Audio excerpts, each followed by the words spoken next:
Welcome back. My name is Dio Reynoso. This is Bust Picks. I'm here with Donovan Behan. How we doing? And I just found a Band-Aid on my floor. It's a used Band-Aid. I don't know what it's from. I don't remember the last time I had a Band-Aid. That's concerning. It's that's concerning. Very gross. It's gross. Okay. Sweeping is like sweeping has become a real problem for me. I try to sweep, but we don't have real like brooms in this house. We have like these old Filipino ones with like they like have horse hairs on them, and they annoy me. And like I've been meaning to talk to our landlord about it, but like I feel like she'll come at me weird. I don't know. Okay. Yeah. Anyway, that was a tangent and a half. Okay. Yeah. Super Wild Card Weekend. Yeah. How'd you feel about it? Your team won. Congratulations. On to the next round. Yeah. No, it's great when you don't have to play. Don't have to play. play. Feels amazing. Yeah. No, it's an electric feeling. I haven't had that feeling in a very, very, very, very, very long time. Yeah. Colts haven't had a bye week since like 2010. So that's fun. I mean, I am a little nervous. Last time we had the bye week, we got bounced in the divisional round. You can't say stuff like that out in the air. No, but at the same time, like this is a very different team from what we had before. Is it? Like, oh, definitely. You got a running back that doesn't perform at the height that they used to. Gus Edwards went for over 800 yards. I'm talking about Melvin Gordon. Fine. We also have Dalvin Cook if we're going to go with the old guys on our roster. You have a receiving core that's like shoddy at best. I don't know. No proven one on that. But I think that makes it scarier. You've told me that, and I don't believe you. No one's ever been like, we don't have a number one, so we got a bunch of just dude. No, like the only team that's ever had like no number one and like won Super Bowls like the Eli Manning teams, and they were just pure magic. Like they didn't need players. Well, in that case, would you call Julian Edelman like a true number one? Julian Edelman's a borderline Hall of Famer. No. He's in the Hall of Fame. He's in the Hall without a doubt in my mind. But there were certain teams where it's like, are you the number one? No, there's like a couple teams. Like the Edelman Wes Welker run that they did. Those were both number ones. I don't care what anyone says. Russ Welker was rerouting everyone, and he was just running these little slot pivot routes. They were we're so off track. Fantastic. I love him. I hate the Patriots, and I hate that whole like Julian Edelman, Danny Amendola, that whole like era, Rex Burkhead, like just the cold white boys of the week were just always coming out of New England, and I was just sick of it. I'm so sick, and I'm so happy that Bill Belichick's not going to be there. They hired Gerard Mayo for some reason, and that's going to be cool. That was an interesting one, I think, to keep the culture for a rebuild year. I think the whole point, if you lose Bill Belichick, is to reset the culture, not build it with someone that was part of that culture. No, because no Bill Belichick coaching, like his coaching tree has never worked. Like you come out of his system, and very few people ever has succeeded. So then, why would you, as a New England team, rehire someone on that coaching tree? It doesn't make sense, other than they're just trying to keep continuity for one season while they rebuild. That's the only thing that makes sense. It's like the worst tree ever. It's like the Bill Belichick coaching tree is like a lemon tree, and every time you pull a lemon and you squeeze lemon juice out of it, it's not lemon juice; it's just diarrhea. That's what it is, and it's awful. I don't want to. No. You don't want diarrhea lemons? No. Why would the Patriots? I don't get it. I don't know. Don, give me a fact of the day. All right, so fact of the day. Obviously, we're going hockey themed. Love hockey. Oh, it's been great. So did you know that in the NHL? I can promise you I didn't. No, probably. There's your starting goalie, you have your backup emergency goalie. If they both get injured or go down, the one hockey fact I know. Anybody could just take over. Anybody could take over. So there's a guy I know who is the backup emergency goalie for the Anaheim Ducks. Okay, I didn't know you had this connection. Yeah, I know him. His name's Mason. He's a really cool guy. I don't know him. Like I've met him a couple times. Okay. He's been playing hockey his whole life. But yeah, he's like, if anything ever happens, like their plane blows up or something like that, I'm on the ice. Oh, no. I'm talking about in a game. Oh, yeah. So in a game, if both goalies go down, anyone could go play goalie. Like one of the players? So like in 2020, they pulled a Zamboni driver. That is so cool. Could you imagine just showing, like, let's just say you're a janitor and you're like, it's always been like a full-on Rudy situation. You're just sitting there, you're like, one day I'm going to get on that ice, man. I promise you. And then one day, 3 goalies go down with Achilles tears and they're like, all right, Chad, it's your turn to get out there. You're just like, this is my moment. This is my time to shine. So that happened in 2020, the Carolina Hurricane versus the Toronto Maple Leafs. I bet that game was watched by all. Both goalies for the Hurricane go down, and they're searching for a backup. They end up calling the Zamboni driver to go start. Mm-hmm. He is a 42-year-old Zamboni driver at this point. Played when he was younger as a backup goalie in the minor leagues. Okay, so he had some experience. There was a career path, but never touched the NHL. Only played AHL, and had to stop because of a health issue. Yeah. His brother played a little bit of professional goaltending. His dad played a little bit of professional goaltending. Yeah. But this guy was just coming off cold, and they brought him in. 42 years old is not the prime of your life to be a goaltender. Set the record for oldest NHL player to get their first win. Oh, they won? They won. What a baller. He allowed 2 goals, stopped the next 3. They won 6-3. Why isn't this a movie? That should be a movie. That's a great movie. But I don't want it to be like a good movie. I don't want like Mark Wahlberg playing the goalie or anything. Like, I want it to be like a Hallmark movie. I want the budget to be like $2 million. I want them to only have like 4 location shots, and the jerseys not even really be certified by the NHL. They're kind of like off-brand. Just whatever jerseys you could find at a swap meet, kind of. Like the one you're wearing right now. No, this is actually from I know, but like that vibe, like where it's like, it's it is. You can kind of tell a team, but the way the rules worded that they could just pull anybody. It was just during COVID they didn't really have anyone who was outside the team other than like the facility workers. Yeah, but that means that they could have just pulled the stands and said, all right, who's the best goalie here in the arena tonight? And a fan could have gotten on the ice. I would have loved to like there's a ticket, like they're like, person sitting in 47B, stand up. And it's like a 14-year-old boy who's like barely going through puberty, and like, you're suiting up right now. Good luck, kid. Good luck. I love that. Or should they take it the other direction, where like on airlines, you know how they check with you before the emergency? Like, are you okay to work in an emergency? Like, can you sit come here? They pull someone aside every game. Like, are you ready to play backup goaltender if you're called upon? Yeah, this seat is actually reserved for the backup goaltenders. I just want to let you know, if there is an accident, you will be called upon. That would be incredible. Even just as a marketing bit, that would get people so hyped. I'd pay $300 for that ticket just in case. Yeah, you never know. If you told me there was an NFL seat. This is the question of the day. I'm going to scrap the other one. We're just ready? Let's hear it. All right. In every NFL stadium, there's one seat. Okay. That has the ability to make you the starting quarterback on that team for at least 2 drives. Oof. But the tickets cost $1,000. Are you buying those tickets? in a heartbeat for $1,000. Yeah, that's. What about $5,000? What's the number? Because my number, and I'm genuinely being honest, $10,000. I was gonna say around 10 for personal finances, but you got to factor in you're gonna have some like rich TikToker or something who's gonna decide, you know what, I'm just gonna buy every seat every week, and I'm gonna be on the field constantly. Or like Cam Newton goes broke trying to buy those tickets. He's like, get me on the roster. No, that's not the real question of the week. My question of the week, is one I asked you the other day. It's a hot one going around. It's something that's not going to be answered for a few months, but might as well get to it now. Don, it's the first week of May. Yes. Your phone goes off. It's the NFL draft. Yes. 10 minutes on the clock. Ryan Pace, the Bears GM, calls you, and he says, I don't know what I'm doing here, Don. You make the decision. Are we going Caleb Williams, or are we trading Justin Fields, or are we keeping Justin Fields and building with this roster? Okay, so we did have part of this discussion the other day. Yes. I personally would try to trade out of the first pick and keep Justin Fields for one more year. Because you can go get a Marvin Harrison Jr. Great player.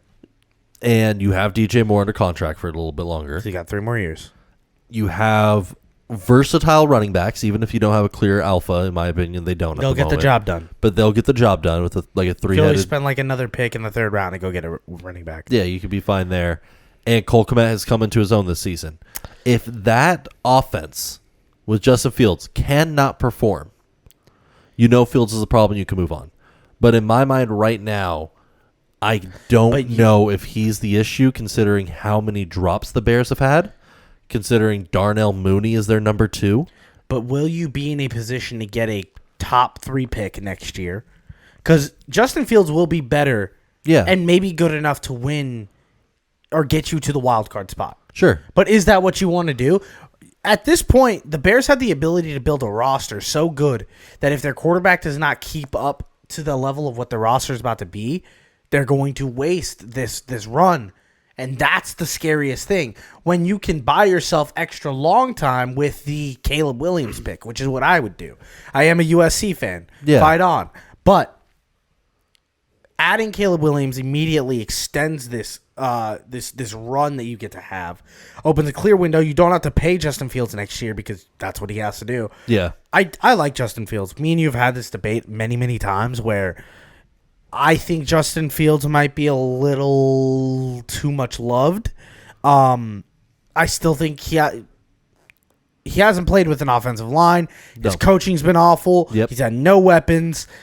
And when he's gotten weapons, he's been able to show he's at least competent. Yes.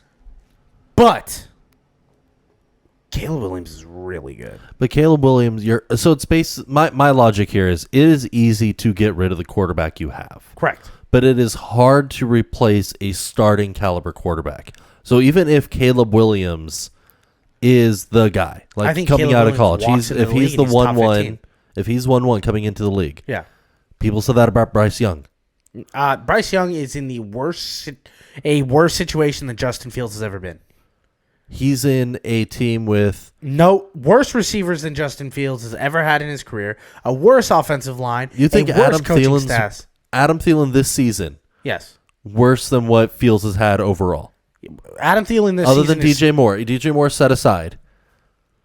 We're talking Allen Robinson, who didn't want to play. 34-year-old Adam Thielen is worse than Allen Robinson, who didn't want to play. Yes, I completely disagree there. Allen Robinson was not great, but like Allen Robinson and Darnell Mooney was like Thielen nearly went for 1,000 yards this season. No, he was consistent, one of the better third down wide receivers in the league. He had a great season next year. I can't wait to watch him fall off a damn cliff. Oh no, he will. That's what I'm saying. But Bryce Young was put in the worst situation a quarterback could ever be put in.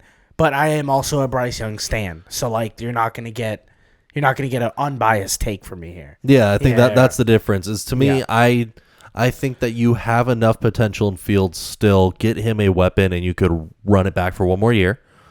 Don't pay him if you don't want to. But then what happens when you have the 15th pick next year, and there's no quarterback that wants to come there, and you're... But see, you could if you trade out of the first pick, because it's going to be quarterbacks for at least the first 2. You're right. You're going to get a bunch of ammunition to go make a play next year. Exactly. Yeah, you are building yourself for the future. You're right. You're right. It's kind of like having your cake and eating it too. A little bit. Well, depending on what teams are willing to come up and move. For sure. Because the Falcons will. Well, that's the rumor, but the Falcons have not expressed any interest in Justin Fields. No, I don't mean to go get Fields, but I mean, they're going to move up in the draft. There's been no interest, and the Falcons are not a team that has ever wanted to trade up and get players. They don't do that. Now, what the Falcons love to do is they love to get skill players and not use them. Yeah, so, I mean that's we'll see with the new coaching. Maybe they move up to 1 and just get Marvin Harrison and call it a day.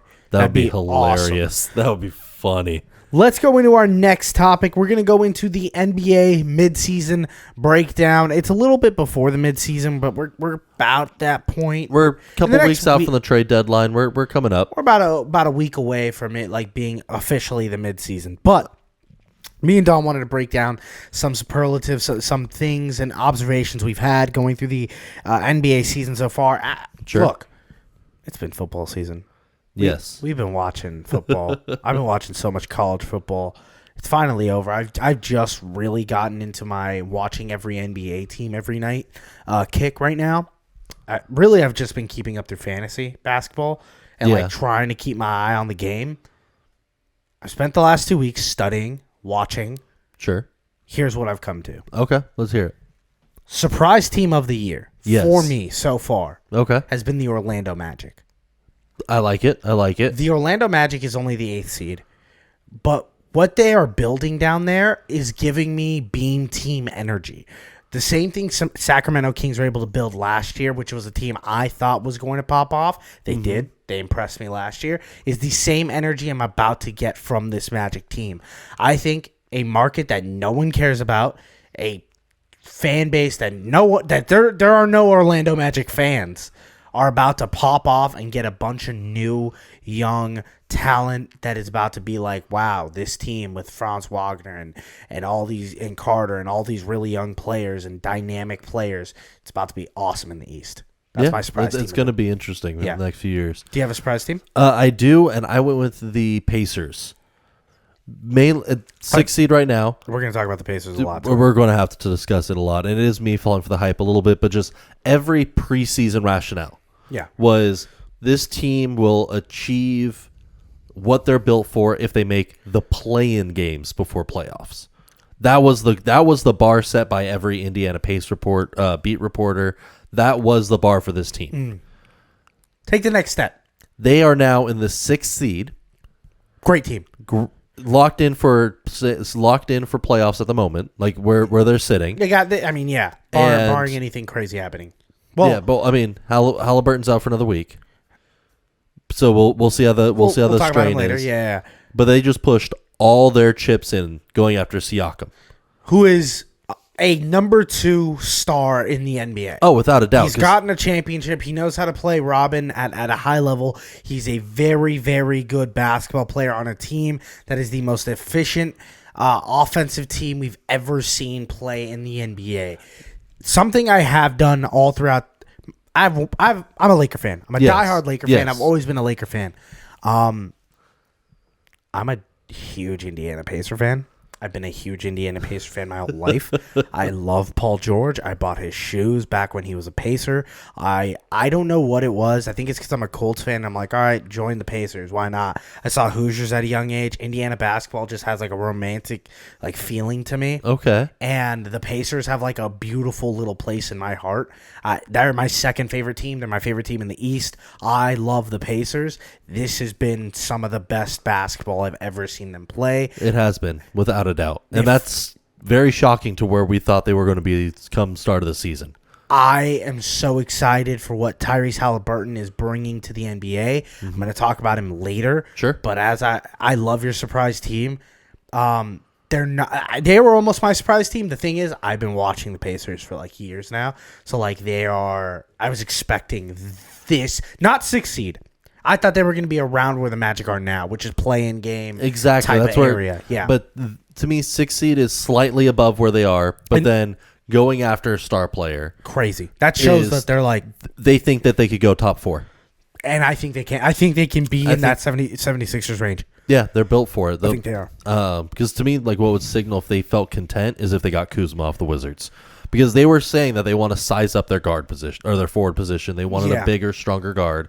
Well, Kuzma would have been the safe pick, in my opinion. He's not too expensive. He'll get the job done. What is $15 million a year? Yeah, it's not that bad. It's not terrible. Going after Siakam says, "Oh no, we're going to try to chase a ring." Oh yeah, well we're building something here. Exactly. So blew me out. I love it because Indianapolis, like, yes, the Colts are amazing, and yes, it's a racing town.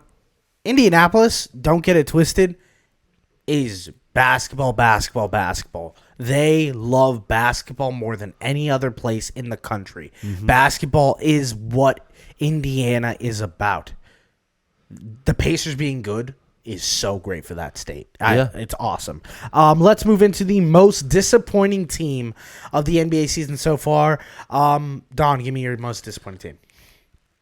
Okay, so I had this before the news came out, and I feel bad a little bit for doing this, but I don't care. To me, it's the Warriors. Okay. That being said, the reason I'm conflicted is their assistant coach passed away recently with the heart issue. Yeah. So rest in peace. Yeah, rest in peace, Majovic and his family and everyone in the Warriors staff. But they were sucking. Yes, this was beforehand as well. The fact that Curry has come out in the media and talked about we need to make changes in this roster. Draymond Green doesn't know if he's going to be out there. Leaked rumors are saying even Klay Thompson. Like, no one is safe on this roster but Curry to go change it up, shake it all up. As they're sitting in, I think, the 12th seed at the moment. Yeah. This is sad. I'm not going to get into feels the like the end of a Warriors right dynasty. now because I'm going to talk about them later. Sure. I will say they are very disappointing. A team that a lot of people thought that they were going to be fantastic this year. Maybe a last-ditch ring-chasing type of team. Yeah. We'll get into that Just later. all fall flat. My most disappointing team, and there's a reason I didn't want to wear the jersey, is the Lakers. Yeah, it's been a rough go since the tournament. The tournament was a high point, but when you talk to Lakers fans during the offseason, and my TikTok videos very much showed it, we were at the highest high we could be at.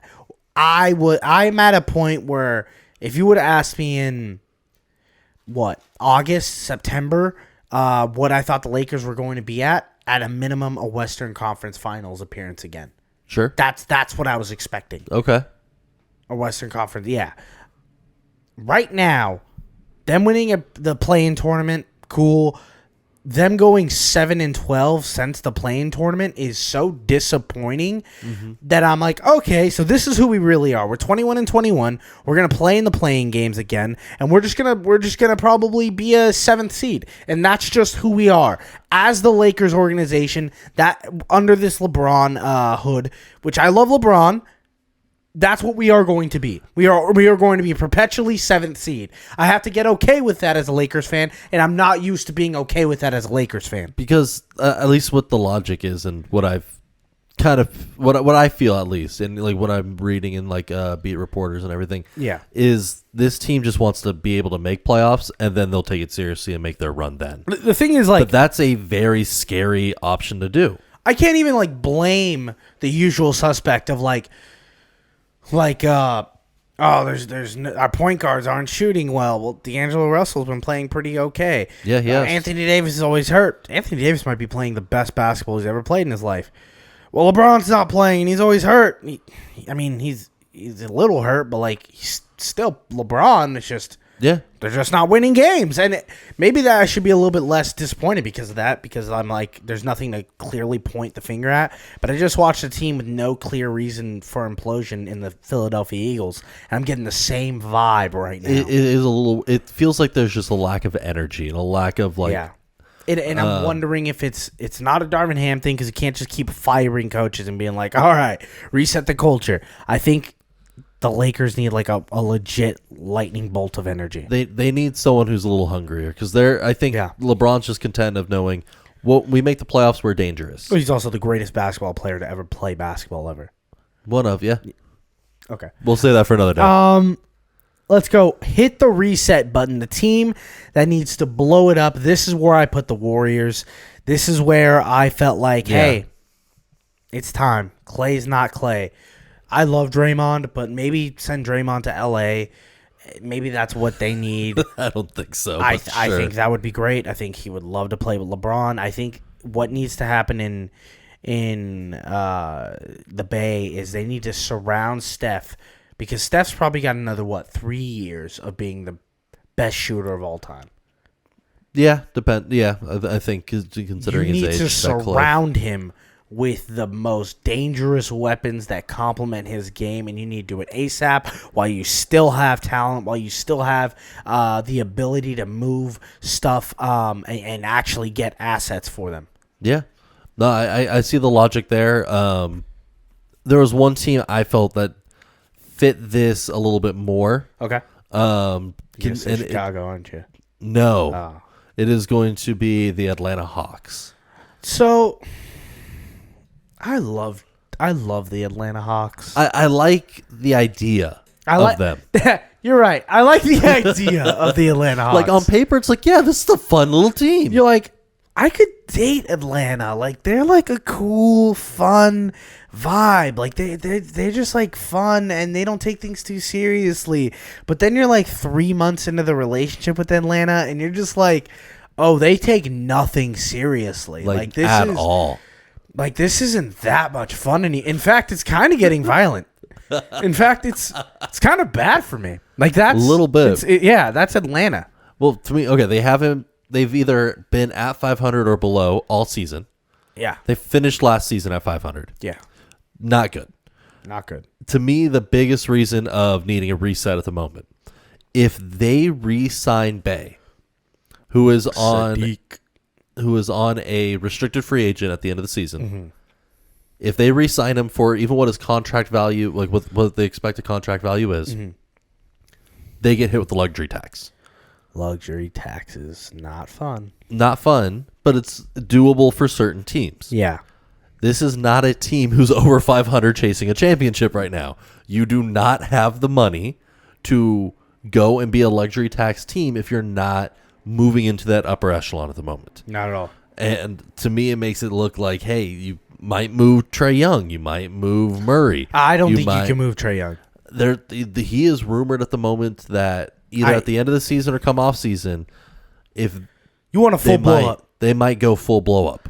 That's fine. I like it when organizations just full on go full villain and they're just like, those jerseys you guys just bought, they're gone. Bye, blow it up. Like I do like that. It makes a little bit more sense for certain teams, and I think considering where they are at the luxury tax, considering you get a lot for Trae Young. You would get a lot to just hit a hard reset and rebuild this entire team from the ground up. Let's move on to the hot hand. This goes to the hottest player in the league right now. Not necessarily the MVP, just a player that kind of popping off, having a great start to the season. For me, we already touched on it. I'm not going to stay too long on Tyrese Halliburton. Oh, you have to give it. Tyrese Halliburton. Do you have the same guy? No, I went with so a little more low key. Okay. I went Tyrese Halliburton, 23.5 points per game. He is averaging 12.5 assists per game. This guy is going nuclear. This is a player, like I said, I've been watching for a long time. I love everything about his game. I think he's a revolutionary superstar. I think he's going to be in the next 5 years a top 7 player and a staple in the NBA for years to come. Okay. Yeah. I went with an older player. I went with Kyrie Irving on the Mavs. Just you were going to say something good about Kyrie Irving? The last few weeks, he's been dealt very hot hand in 8 games played. He is shooting just shy of 50% for the field goal. He is averaging 7.4 rebounds, 5.8 assists, just shy of 2 steals and 2 blocks a game, or 2 steals and 1 block a game. That is a very strong stat line for where he is at in his career. He's awesome. If you take out New Year's Day, his January I would put against almost anyone in the leagues at the moment. No, he's had 2 games in the last 3 over 40 points. That's insane. Like, that's not something you expect. I think he's carrying the Mavs at the moment. Hot hand. Hot hand. Yeah. Let's go to busting the hardest. This goes to the team or the player that is dropping the bag, just being the biggest bust in the league. We might have the same thing here. I think so. I have Detroit. You can. Okay. Yeah. All right. And it's not because Detroit is bad. Detroit's bad. I could put up with a bad team because there are bad teams that you knew coming into the season all the time. Exactly. Detroit is unwatchable. Some of my favorite teams are bad. Detroit is unwatchable basketball. I don't know how you can have Jaden Ivey, Durden, the center, and Cade Cunningham all in the same roster. Super fun young players, and Monty Williams is the coach, and I feel like I'm watching paint dry. I feel like it's a stagnant team. And I'm like, isn't this one of this guy won Coach of the Year like three years ago with the Suns? Like, isn't this guy supposed to be like really good at doing stuff? And I'm watching and I'm like, dude, why is Kevin Knox getting minutes? Like, I'm like, what is happening right now? Well, it feels like they're just struggling to find anything to bring energy into the roster, and just nothing is working. I don't understand where that mental shift came from. It was between this and the Wizards, and then what really put it over the line for me is the Wizards made a trade with the Pistons like a few days ago or a week ago now, and I was like, what is happening? The 2 worst teams in the league trading players should be illegal. Unless they're like trying to just form one super competent team. That might work. I would be like, okay, let's form one decent team here. I feel like if they do, they both deserve like pick 1 and 2, but that's not going to happen. Those teams are awful. Yes. Saying that, I know we're we both picked the Pistons. My honorable mention is Jordan Poole. Sure. There's a plus-minus rating on every NBA player. Yeah. Plus means you're a positive player. Negative means how much you are in the negative. It's based on plays and efficiency. Yeah, it's putting you based on the average and based on opponents that you're guarding in the position. Sure. Jordan Poole is dead last in all players that play in the NBA at a minus 52 average. Yeah. It's been a rough season. It's so fun. They're the quite literal opposite of the Pistons. If you want to just go watch fun, bad basketball, the Wizards are the prime example. See, and that's why it's like you knew the Wizards were bad coming in. I didn't know they were going to be this bad. I didn't know they were going to be this bad, but you can still enjoy them. I would have told you, before the season started, I would have told you that I think the Pistons can mess around and play a playing game. Like if they got hot and carried momentum, yeah, it wouldn't have surprised me. Look how wrong I am. Last two things we're going to talk about is the MVP. The beginning of the season MVP. Mine is Giannis. As of right now, I think Giannis is playing at an absolute untouchable level. 31 and a half points per game, shooting 60% and having 11 and a half rebounds a game. That's impressive. What? Giannis is a great basketball player? I know I just said that, but dude, just sit down, go watch a Milwaukee Bucks game, not the one that happened tonight because they got blown out. Well, because Giannis wasn't playing. Where he's playing, you'll lose your mind. I think we're watching a guy who, I feel like this gets thrown around a lot, generational player. Yeah. I think we have 3 in the NBA right now, 4. I think we have LeBron, Curry, Jokic, and Giannis. I think those are 4 generational players that you need to be watching every time they play. Sure. Yeah. For me, I'm picking Embiid. I know it's a back-to-back call, but he is putting up statistically a better season than he won it last year. His points per game is up. His rebounds are up. His assists are up. Like, it's impressive that he is improving on an MVP season. I've been defending Joel Embiid for way too long. But he deserves it. Yeah, he deserves his flowers. He plays at such a high level. It just sucks that he's never going to be the best center of all time, like in his era. He's just never going to be the best center because he has to play in the same era as Jokic. Yeah. Now, does Jokic play defense? No. Does Embiid? Absolutely. He's a beast on the boards. Joel Embiid is insane and isn't going to win the MVP because of I think he only can miss 8 more games, and he's absolutely going to miss 8 more games. We'll see. Well, that's why I have an honorable mention. Yeah. Shai Alexander. Shai Gilgeous-Alexander. Yes. Yeah. SGA. I have him as my number 2 at the moment. Just he's putting up 31.3 per game, 5.8 rebounds, 6.3 assists, 2.3 steals. But it's the idea that they are consistently in the top 3 in the West with a very inexperienced core. Don. He is dragging this team and making young players around him better. And I hate saying this because I'm not a fan of the guy personally. In 2019, I met Shai Gilgeous-Alexander in real life at a sneaker event. And he's dripped out. Anyone that knows anything about Shai knows he's like the fashion king of the NBA. Met him, and since then, he was a Clipper. I was a closeted Shai fan. I've been rooting for him in Oklahoma. I love what they're building down there. Yeah. They're amazing, and he is playing to be a top 3 guard in the NBA right now. He really is putting together that Why kind of don't you like him as a person? Okay. Yeah. So I think we know. We don't need to go into the legal issues. Let's make a finals prediction. Sure. Right now, gun to your head. Bucks versus Clippers is my pick. I think the Bucks are playing at all-time level. Are you believing me on the Clippers a few weeks ago? And I'm believing you on the Clippers. This Clippers team feels different. I don't want the Clippers to win a NBA Finals. Of course not. This Clippers team feels real. They feel aggressive, and to me, as Harden settles into this team, they're only going to improve. I love Harden. I love Paul George. I genuinely like Kawhi. If all those guys were on the same team wearing a completely different jersey, I'd be rooting for them. The problem is they're Clippers, and I hate the Clippers. Yeah.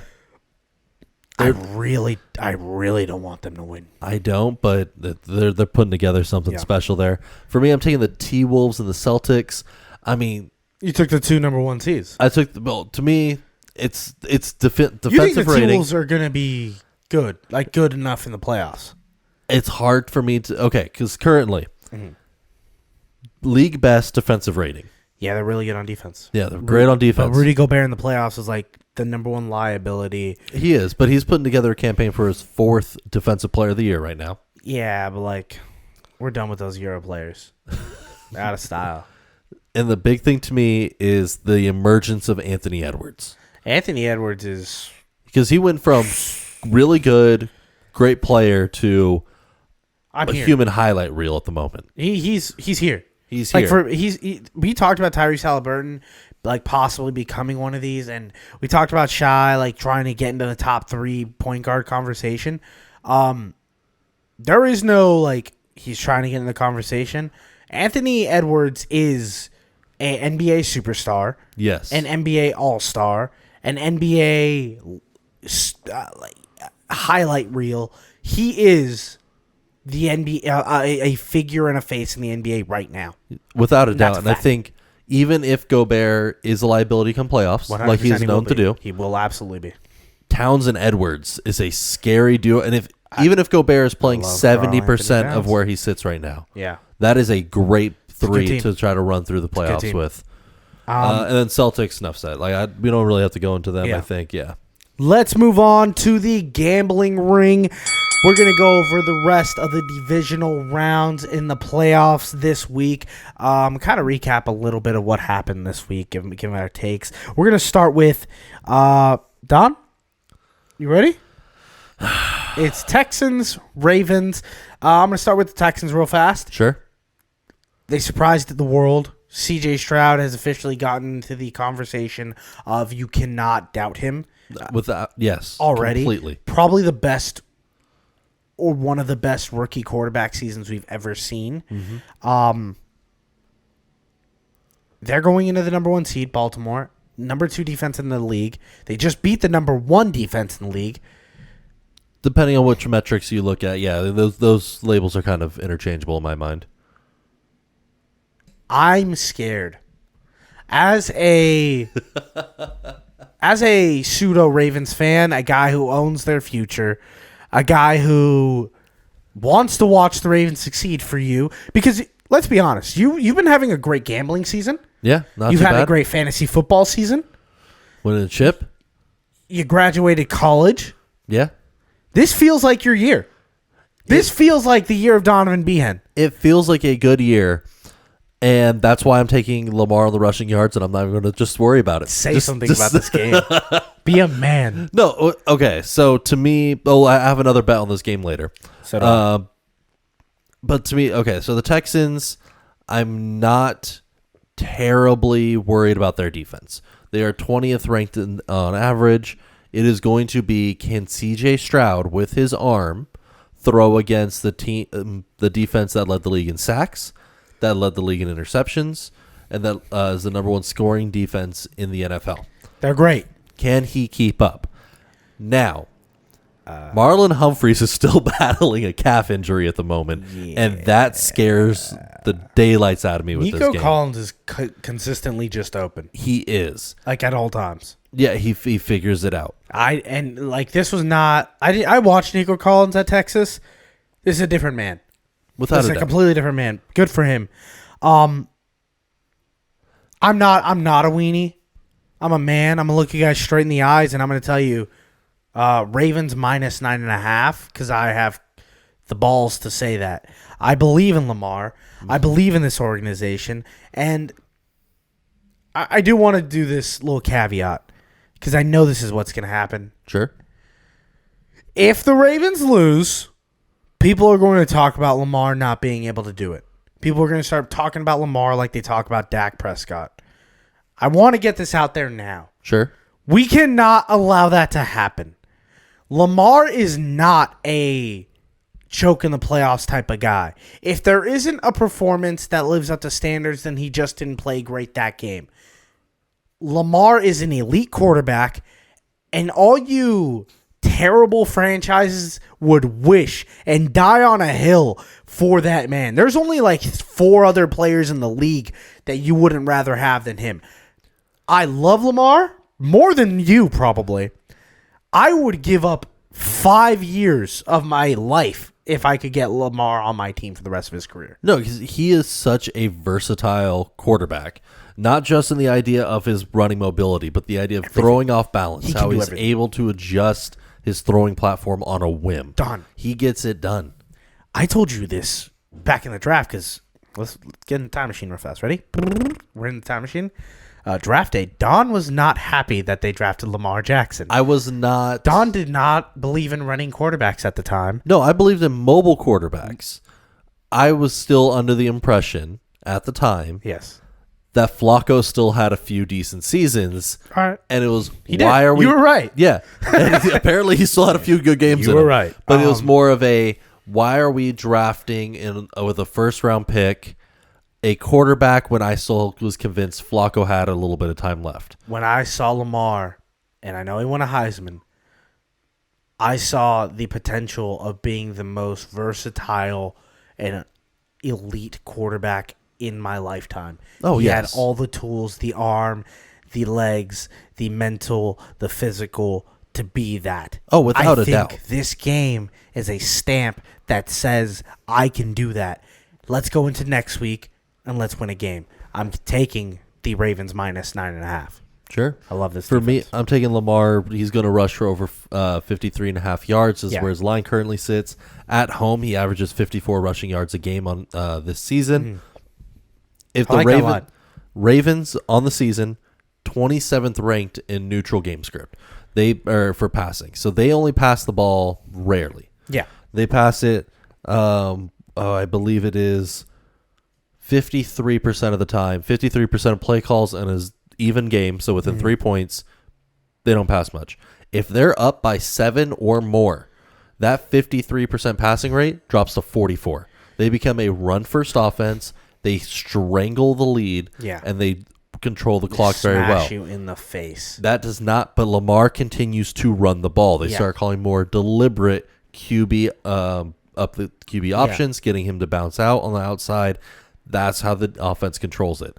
I think if they get up by 7, like they're projected to do, Lamar's just going to cover this line. I am scared if they start slow, it's bad. If they start slow, because CJ's not starting slow. No, he's going to start ripping it off the cup. Packers, Niners, the Saturday night game. Packers surprised the world, shocked the world, beat the Dallas Cowboys, played flawlessly, and I'm wrong about Jordan Love. I was wrong about Jordan Love. He's shown it. I was giving up on Jordan Love. I don't think he's the elite quarterback other people are saying he is. I think he's a very good quarterback. People need to calm down with him being like a Hall of Famer like Brett Favre and Aaron Rodgers were. He's a good quarterback. I think the head coach, LaFleur is a very, very good play caller. Aaron Jones is running like a bat out of hell. Yeah. Saying that, it's the 49ers. Yes. They're very, very good. Brock Purdy off the bye. Last year, he balled out. He didn't have the bye week last year, but he played very well in the playoffs when he got the opportunity to play. Yes, he did. I'm still like the Packers here, though. I'm taking the Packers plus 9.5. I'm taking them points, too. Why do I like the Packers plus 9.5 and not the Texans? So, to me, it's a big difference in who the 49ers have been to close out the season. That's to me, at least. Since week 13, 49ers are 24th in expected play average on their defense. Yeah. So they are allowing a lot, or expected point average. So they're allowing a lot of plays coming close to the red zone, a lot of big plays. 14th in scoring allowed on their defense. Their defense is not. They've played the Eagles during their slide. Yeah. Well, they caused the slide. Yeah, they caused the slide. Yeah. They've played the Cardinals. Not bad. Seahawks. Bad. Commanders. Bad. Ravens, the outlier. Good. Carson Wentz starting for the Rams. Bad. And that is who is putting up great, and they lost that game. Well, that was week 18. That's something that is starters resting on both sides. Yeah, but they still lost it. But they are allowing a lot more points since week 13. And they're allowing a lot more of the big play to get by them since week 13. Now that's what's worrying to me, because this Packers offense is humming at the moment. They've come the other direction and has been on fire since week 13. Yeah. The momentum to me is worrisome. Do you think the Packers can win this game? No, I don't think the Packers win this game. So either. But I know that Green Bay, Aaron Jones has revolutionized this ground game. They were one of the worst in the league on the ground running the ball. Yeah. Aaron Jones is healthy. He puts up 3 tutties last week. I don't think he's going to go for that again. But him being healthy for this offense means so much to balancing this offense out and taking a lot of pressure off Love. Yeah. I think it's going to be more efficient. The Packers team is one of the most publicly bet sides this week. The 9.5, a lot of people are gambling on it. A lot of people are betting on the 9.5. I'm going to fall into the sucker bet. The public's been winning this year. I'll be part of the public. 9.5 is what I'm taking. Sure. One thing I will say that I'm going to be looking out for, if come the fourth quarter, if Green Bay is up by 4 or more come the fourth quarter by any chance, live bet it.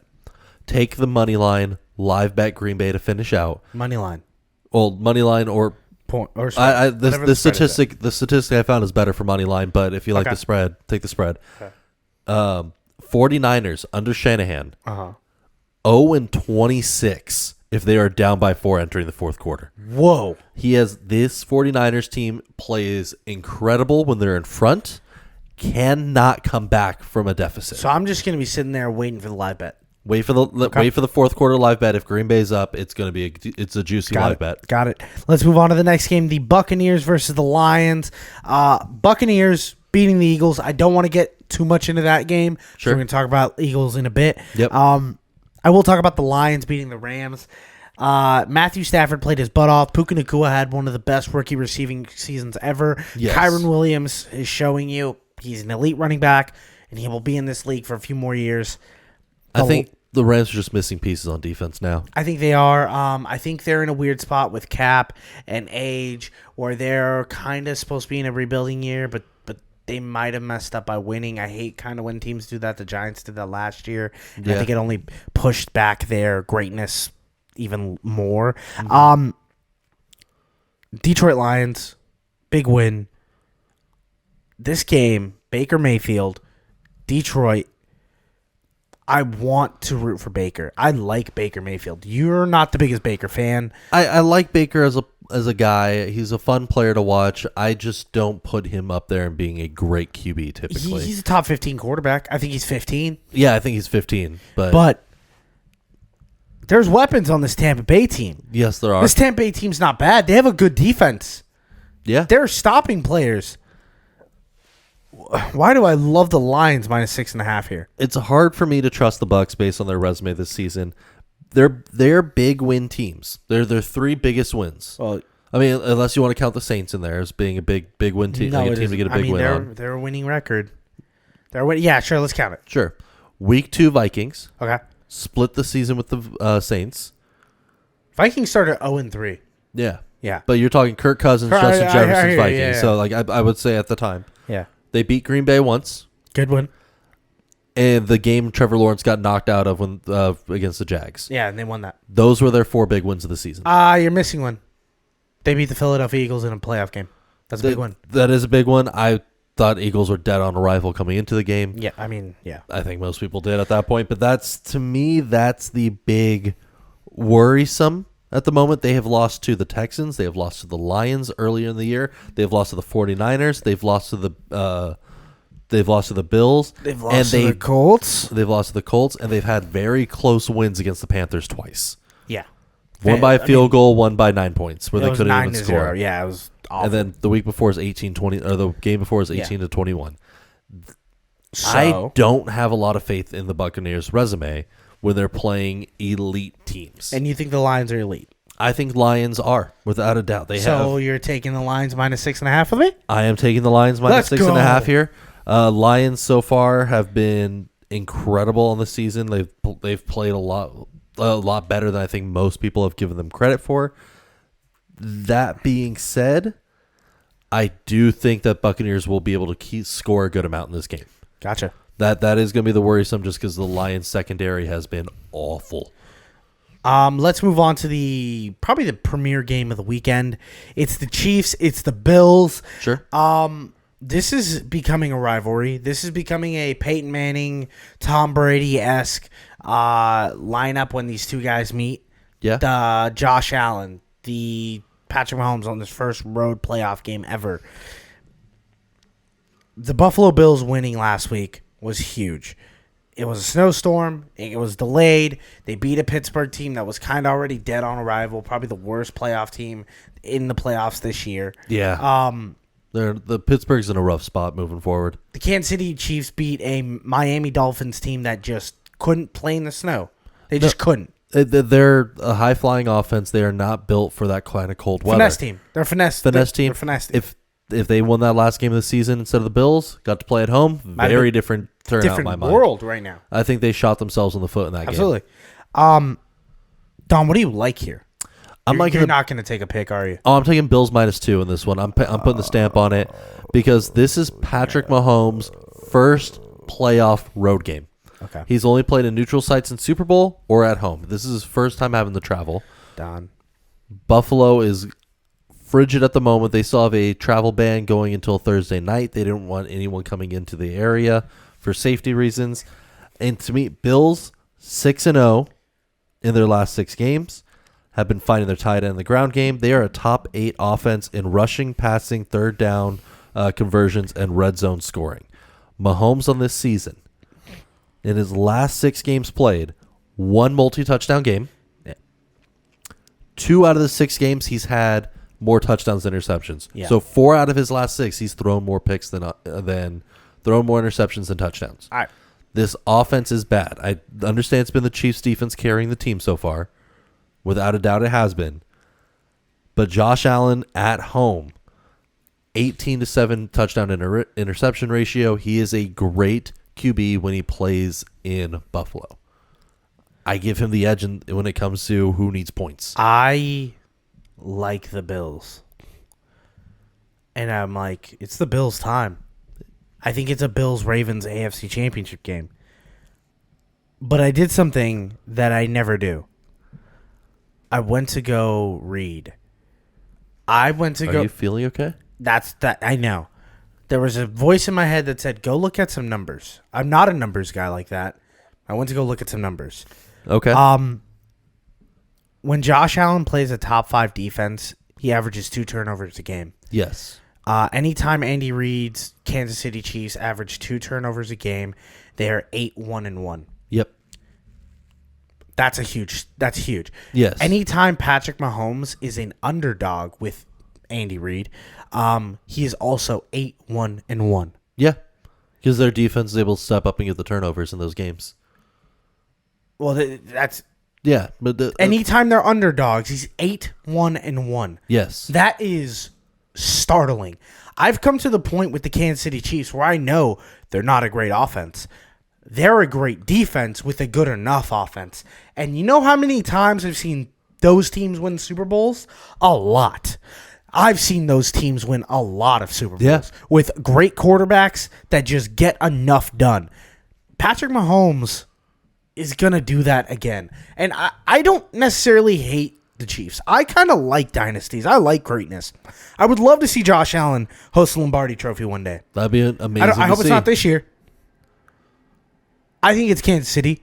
The cold isn't going to affect them because they're used to the cold. Yep. They just played in -30. That was insane. They're okay with it. I think Josh Allen just played in a fantastic game. I can't count on Josh Allen at this point to play 2 shootout, lights-out games against 2 good defenses. I can't. Can you do that? To me, I think we can, considering he had a lights-out performance against Miami and then followed it up against Pittsburgh. Pittsburgh without a T.J. Watt. Which is a different team. We know that. No, we knew that coming in. But to me, I think the big difference in the Andy Reid being like the being on well, your statistics are Mahomes being the underdog. Yeah, when Mahomes is an underdog, they're 8-1-1, and then whenever they get 2 turnovers, also 8-1-1. But I think the big difference in those games compared to this, is Mahomes will turn the ball over. He has had multi-interception games all season. That's fine. He has had a rough go of it. I think if you put the Bills in positive field position, like what would happen in a Mahomes, correct, yeah, they're gonna score. Maybe. Whereas Josh Allen, a lot of his turnovers are deep balls, which are going to create the Chiefs having to march all the way down the field. That's what worries me with the Chiefs' offense stagnating. Every time Patrick Mahomes needs to turn it up, he does it. He's never shown me he can't. Patrick Mahomes also has 12 postseason wins, yes, which is tied for the second most all time for any quarterback ever. Yep. He's in year 6.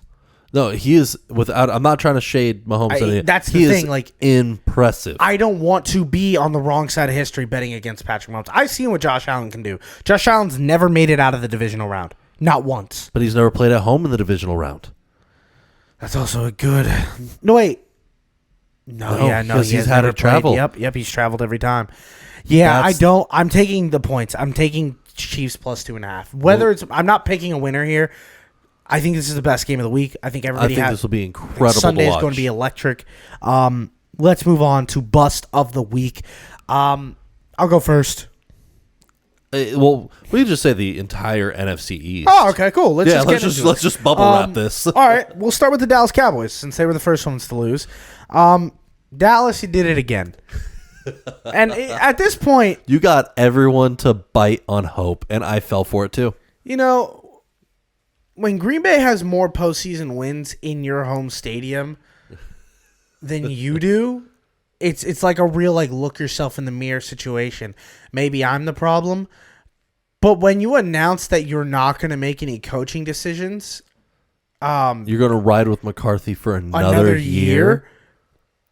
That's just the shame's on you. You're the clown. You're Boo Boo the fool, and at this point, just be happy with your wild card exit every year because that's what you guys deserve.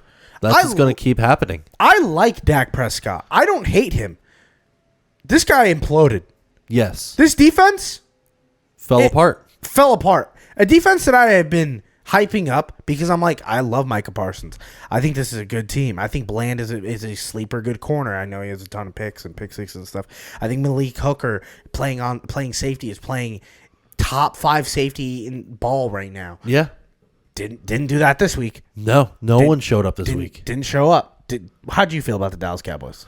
Honestly, we kind of just turned it off halfway. It was a rough watch. It was one of those games. It was one of those games that just spiraled out of control so quickly. It was a bad car accident. It was just that it seemed like no one was prepared. Yeah. It seemed like Dallas completely overlooked Green Bay. They came in without ever questioning if Green Bay was going to show up. They came in looking to next week. Now, whose collapse was worse? The Cowboys or the Eagles? I would say Dallas. I would say Philly. Because Philly felt like they collapsed weeks ago for me, and they've just been coasting. Philly was 10-1. Yes. Philly, the collapse of the Philadelphia Eagles will be studied by historians for decades and decades and decades. And you can go back in the records. There was a point where I was like, you're never going to get the Philadelphia Eagles as favorites ever again. And every time they're favorites, I'm going to bet on them. And I've been doing it, and I've been losing so much money on the Eagles. And you know what happened? My good friend Brandon Lejean texted me on Martin Luther King Day. I had a dream last night that the Eagles were going to win, the over was going to hit, and Jalen Hurts was going to score a touchdown. I said, that's all I need to hear, bud. I'm going to bet it.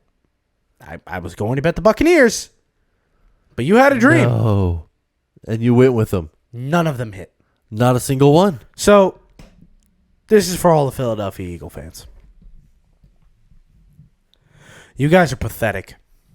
You guys are the worst fans on the planet. You guys don't understand. I don't care if Nick Sirianni doesn't do anything. He got you to a Super Bowl last year.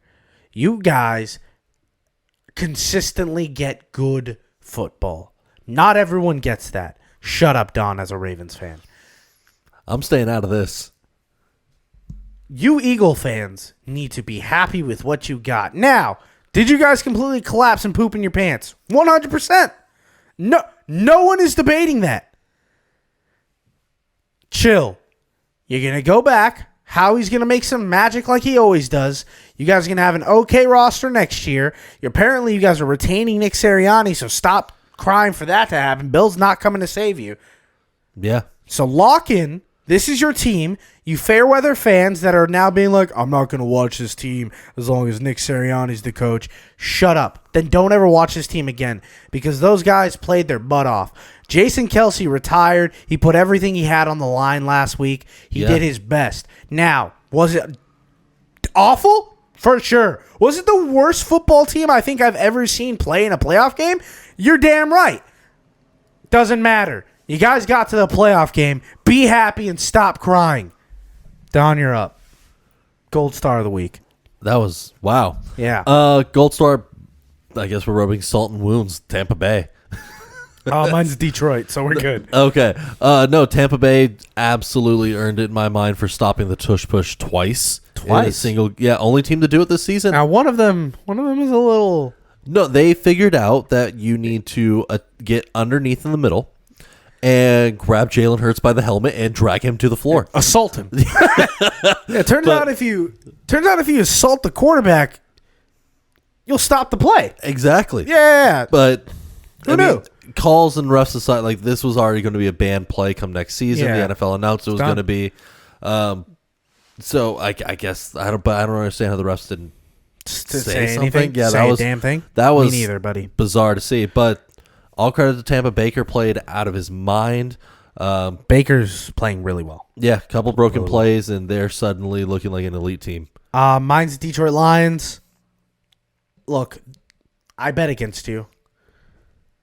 The second I saw that crowd, the second I saw the energy, the second I saw these fans, not only was I worried, it was over. Yeah. I immediately was like, I want to watch Jared Goff succeed. Yeah. I love Jahmyr Gibbs. I love David Montgomery. I've had him on every fantasy football team I've ever had. This team, Dan Campbell's assembled. I don't care if they don't win next week. I know they're going to be like, the job's not done. The job's done. You guys have built a culture. You guys have given the people of Detroit who haven't gotten to see a lot of winning football. Michigan just won a national championship. Detroit Lions winning their first playoff game. The state of 70s, Michigan. I think. What, Michigan football? No. Detroit. No, 91. 91. There we go. 30-year gap. 30-year gap. The state of Michigan playing football is at an all-time high. Yes. This is a forever goated season for Michigan sports, period. Even with the collapse of the Pistons. I love the Detroit Lions. I hope you guys win this week, and I would love to see you guys in a Super Bowl. I want Dan Campbell to have the world. This is a great organization. Shout out to the Lions. I'm sorry I bet against you. No, all credit to them. Yeah, they're amazing. This has just been a fun team to watch week in and week out. Yeah. Let's go on to a new segment we're gonna do.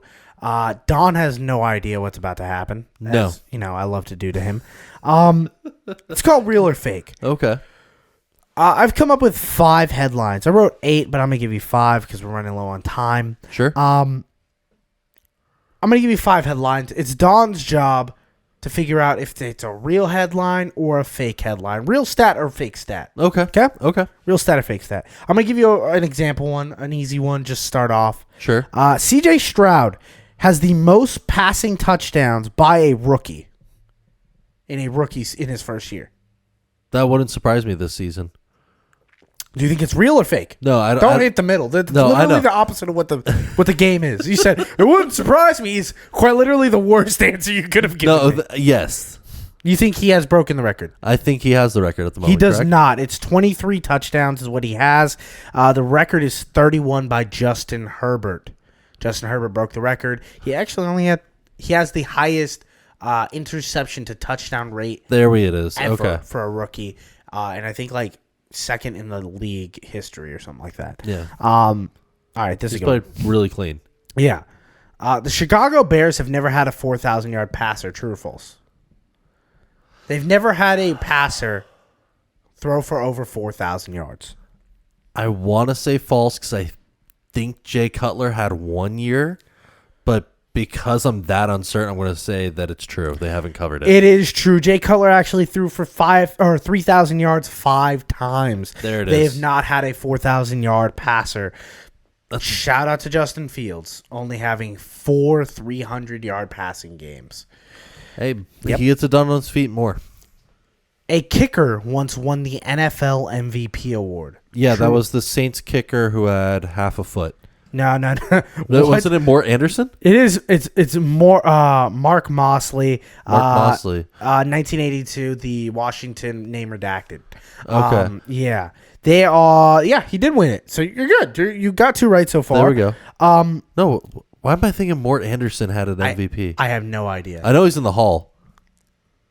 Oilers have had a division title more recently than the Browns. True or false? Oh, that one is true. That is true. The Browns' true. last win was last won the division in 1989, while the Oilers, who haven't existed since 1997, won in 1993. I love that statistic. That's crazy. Here's a good one. The New York Jets have never beaten the Philadelphia Eagles. True or false? That I want to say false, but again, it's one of those that just sounds so weird and specific, but I'm going to go with false. Correct. It is false, Don. Okay. They actually beat them for the first time this year. There we go. Handing them their first loss in that 10-1 season opener.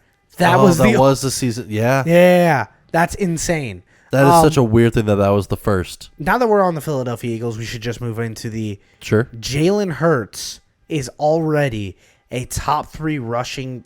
Already is in top 3 rushing for touchdowns for a quarterback.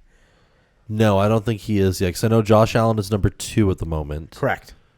So I don't think Hurts is 3 at the yet. You don't think? No. Okay. False. Correct. That is false. He's in 4th by 1 touchdown. Okay. He's behind Steve Young. Steve Young has 43. Jalen Hurts has 42. Yeah. And Cam Newton leads all quarterbacks with 75 rushing touchdowns. Hall of Famer Cam Newton. I think that is all of this is the last one. Sure. The Dallas Cowboys hold the longest winning streak in NFL history. True or false? Oh, the longest winning streak overall. Yeah, I'll give it to him. I think that the Emmitt Smith year. Nope. No? It is false. It's actually the Baltimore Colts. Baltimore Colts won 23 straight wins in the 60s. Shout out to the Baltimore Colts. Gross. 2 titles, brother. All right, and that was real or fake. Thank you, guys. Real or fake, okay. Let's move on to Pick 6. We're going to give you our 6 best picks of the week. We're going to give them, in rapid edition. I'm going to start with the Ravens versus Texans over 43.5. You got it too? That was my first one I'm taking. Cool. I love it. We're riding together. Let's do a little parlay on that. Vegas implied total right now, Ravens 26.3 points, Texans 17.3. They have them by half point at the moment. So how is it 43? I thought this line would be at least because 45. this line has been bet down at the moment. Really? Yeah. So it was originally I think 45, and it's come down a point and a half. Yeah, it's been moving 43 and a half. I'm smashing it every time. I like it, considering 4 out of the last 6 games when Lamar's played quarterback, because we're throwing out Week 18. Mm-hmm. Tyler Huntley's something else. 4 out of the last 6. They've gone for over 34 points for the Ravens. They can put up numbers. At the same time, we know C.J. Stroud, they are the 7th best passing yards per game, and Nico Collins is number 8 in receiving touchdowns on the season and number 8 in receiving yards. Their offense, if it gets moving, can keep going. I think they're going to score at least 3 touchdowns. That's 3-3. That's the over. Yeah, that's the over right there. So we're going to stay on this game for me. I'm actually taking Lamar Jackson over 9.5 carries. That's a bet you were kind of alluding to with the 55.5 rushing yards. Yeah, that's the other side of it there. I liked it. I really thought he was going to get the ball a lot. 9.5 carries feels like the number that he's going to have. I think he's going to have over because I think that the Ravens are actually going to be like, we're going to unload the tank here. We're going to play our best ball here. Yes. And that's where I'm going to go. Don, what's your next bet? I like it. For me, I'm taking Sam Laporta over 35.5 receiving yards. Don, I have Sam Laporta over 35.5 receiving yards as well. Okay, we're in lockstep there. Bucks in week 6 when they play the Lions blitz 42% of the time. Goff went for 9 yards per attempt, 2 touchdowns. Yeah. When they've played the Vikings this season, which are very blitz-heavy offense. Very blitz-heavy offense. Defense. Very blitz-heavy defense. Goff has a 75% completion rate. Goff gets it done against the blitz. I don't know where that narrative came out of, but he has been electric against the blitz this season. Pretty good. He's been very good. Laporta wasn't healthy, 100% healthy last week. Only did 24 snaps. I don't think he's still going to be 100% healthy this week. He probably won't be, but the Bucs are dead last covering the tight end on the season. All right, so that's the stat I saw that I was like, well, then I'm taking Sam Laporta, who I think is electric tight end. If Laporta's at least 80%, that's what I'm saying. That's 2 catches, 3 catches, and he's done for the day. And those can all be big money plays. Yes. Don, give me another one of yours. For me, I'm taking Jaden Reed over 42.5 receiving yards. I don't have that one. He has... I do want to bet it, though, because he did say he apologized for everyone that bet him last week. He did? I didn't even see this. Yeah, he was like, I'm sorry if you bet on me, I promise. But the win was more important. But I got you guys soon. Without a doubt, is more important. Yeah. For me on the season, he is, or since week 13... 31.8% target rate per route run. He's the number one. He is the alpha at this place. Do you know who's number 2 over that time span? And the target per route run? Tyler Kroft? No. Bo Melton. Who? Exactly. Their bench wide receiver who's coming in during that plague of chest injuries. Jaden Reed is the alpha on this offense. You have Romeo Doubs only getting 15% of targets per route run, and Watson couldn't even cover over 15%. Yeah, he's not even listed. He's not even. Yeah, he's not relevant there. Reed is the number one guy in the clutch moments. They get the ball to him. I'm going to move on to another game. I'm going with the Lions versus Buccaneers. I'm taking the under 48.5. I think this is more of a defensive game. I do still think they're going to score. I think it's just we're going to barely cover it, but we are going to cover 48.5 under. I like this a lot. Baker, although he had a great game last week. Yeah. He had 330 and 3 touchdowns, over 330 and 3 touchdowns. Over 120 of those yards happened on 2 broken plays, the Trey Palmer and the David Moore touchdowns, where one of them, safety and linebacker, ran into each other. And the other one, no one wanted to tackle. No one wanted to tackle. That was 2 out of his 3 passing touchdowns, and that was 1/3 of his passing yards with those 2 plays alone. That is not sustainable metrics. Lions are not going to be doing that. No. But did you also bet that? No, I did not. Oh, you just knew those stats. I just knew those stats. You're a crazy man. Yeah. Give me another one. But I am taking Mike Evans over 68.5 receiving yards in this game. Yeah. You just got to grease a squeaky wheel in this one. Is this Mike Evans' last game as a Buccaneer? No, they're going to keep him around. Without it, he's going to retire a Buck most likely. I like it. He's averaging 56.6 over the last 5, but he is getting 40% of all the air yards the Bucs on the season has gone to Mike Evans. He's so good. Detroit is 25th in EPA on the season. Mike Evans will get his, without a doubt. He has to. We're staying in Detroit for me. I'm going Amon-Ra, St. Brown, touchdown, plus 110. Sure. Amon-Ra, elite. He's a number 1. I don't care what anyone says about this Detroit team. This is not the Baltimore Ravens. They legit have a number 1 wide receiver, and it's Amon-Ra, and he's going to get in the end zone. Plus 110 is so juicy for me for a number 1 receiver. I'm going to eat it up. I'm just going to take it, and I'm going to get the money. That's where I'm at. I like it. My last NFL one is I'm taking the Green Bay team total over 20.5 points in this week. Oh, that's a good one. Aaron Jones is healthy, moves a lot of pressure off Love, like we talked about. Love since week 9, 3rd most dropbacks into a play action call. Yeah, he loves the play action. San Francisco allows the 3rd most yards per attempt over the last 6 games against play action. Oh, they suck against play action. In their last 10, Green Bay has hit the over in team total 8 out of 10 times so far. Beautiful. They have been overperforming. This team has hit momentum at the right time. I think this is my last one. I'm going to go with Brock Purdy over 1.5 passing touchdowns. Brock Purdy's going to score. Yep. Brock Purdy's going to throw 2 touchdowns. Yes. I've already seen the future. It's what he does. He's consistent. He's Mr. Consistent, Mr. Boring. He's probably the most boring quarterback in the league, but like the most boring good one. Yeah, and that's a great thing. That's a compliment. It's a good thing for this offense. That's what they've been searching for years. Brock Purdy 1.5 touchdowns feels like an auto lock. It's my favorite bet of my pick 6 that I have. Go and get it. Go get it right now. My last one is I'm taking the Islanders minus 1.5 against the Blackhawks on Friday night. Islanders, they got gifted. There's a travel ban in Buffalo, like we've talked about, so that means the Blackhawks could not travel to Buffalo on Wednesday night to go play their regular scheduled game. That game has now been pushed to Thursday. Friday. No, to Thursday. Oh, Thursday. Yeah. So Buffalo versus Blackhawks is a Thursday night game. Correct. We're betting on that in a parlay. Yes, we are. That means that they are having to go from Chicago to Buffalo, play a game, come back to Chicago, and then go face the Islanders. They have a back-to-back, and their second one is against... Without their best players. Without their best players. And another player, Vetchkin. No, not Vetchkin. I forget his name. But their Blackhawks are on a 4-game losing streak right now. Islanders need this. They have been struggling a little bit on their road trip at the moment. They have lost 3. If they finish out with 2 points... They move into 50 points on the season. This is a must-win game for a lot of Islanders fans coming in. I think the Islanders are a good team, too.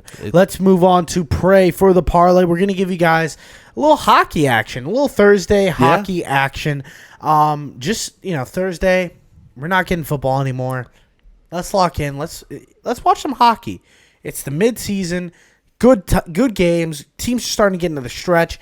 Don, what do we got for that first game? For the first game, we're taking the We're taking the Canucks money line against the Arizona Coyotes. Coyotes, one of the worst teams ever. They're a rougher one right now. They have been improving consistently since they hit the basement hard a few seasons ago. They hit a mad basement. But the Canucks are a very, very strong team this season. I feel like they are being they're being underrated at the moment. I like the Canucks. We're also going to take the Sabres. We talked about a little bit against the Chicago Blackhawks. Blackhawks missing Connor Bedard, who is amazing. It was announced that he's finally skating again. But he is probably not going to play. He's most likely not going to play after his jaw surgery. Yeah. And then we're going to finish with the Avalanche versus Bruins over 6.5 goals. Avalanche is the kind of offense that can get that, and the Bruins are electric. Everyone knows what the Bruins can do on the ice. This is a game that I can easily see getting to 10 goals. Without a doubt, especially considering the Avalanche, their 2 starting goalies at the moment neither of them are over a .9 save percentage at the moment. They are beautiful. They are struggling a little bit on stopping the puck. I love that bet. I love it feels so good. much. Well, thank you guys so much for listening to another episode of Bust Picks. Go check us out on the socials. There's going to be some fun TikToks coming out with that truth or false segment. Check us out, and don't forget, pray for the parlay.